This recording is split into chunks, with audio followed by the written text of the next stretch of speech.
আল্লামা সাইদি রাহিমাহুল্লাহ ছিলেন একজন নিরহংকার মুজাদ্দিদ। প্রতি 100 বছরের মাথায় আল্লাহ তাআলা তার দ্বীনের তাজদীদের জন্য একজন ব্যক্তিকে সিলেক্ট করেন। এটা রাসূলুল্লাহ সাল্লাল্লাহু আলাইহি ওয়াসাল্লাম বলেন। এদেশের তাফসীর জগতের উনি ছিলেন সংস্কারক।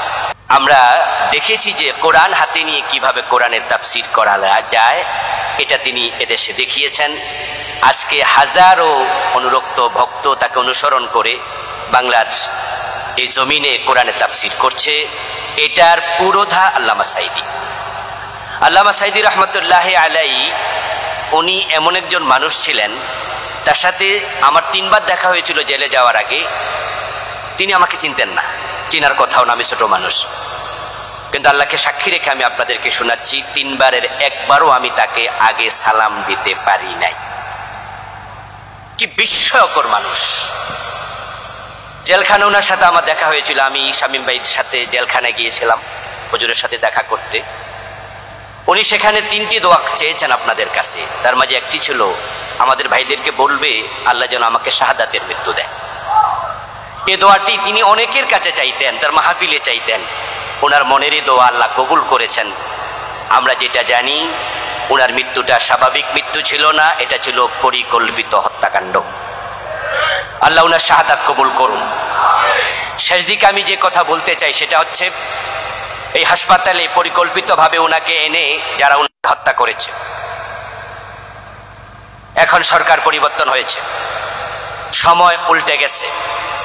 আমি অনুরোধ করব শামীম ভাইয়ের কাছে, আল্লামা সাইদি ফাউন্ডেশনের কাছে, জামাত ইসলামীর কাছে, এবং যারা আইনজীবী আছে বাংলাদেশে, সুপ্রিম কোর্ট অ্যাডভোকেট, আপনার হাইকোর্টে যারা উনাকে ভালোবাসে, তাদের কাছে যে কোনো একজন আমার অনুরোধটা যেন রাখেন।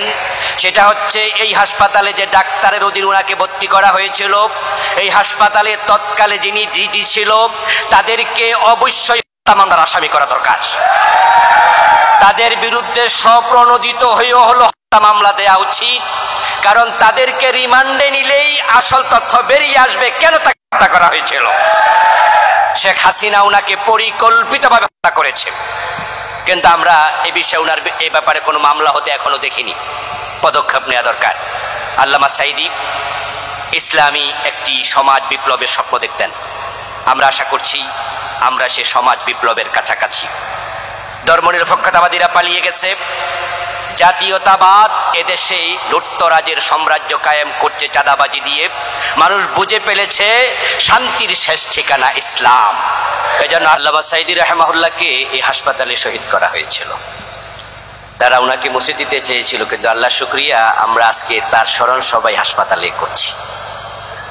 শেখ হাসিনা যদি আজকে দেখতো তাহলে হয়তো জিহ্বা কামড়াতো। সে চেয়েছিল মুছে দিতে, আল্লাহ তাকে আরো প্রজ্বলিত করছে। এটাই আল্লাহর সিদ্ধান্ত।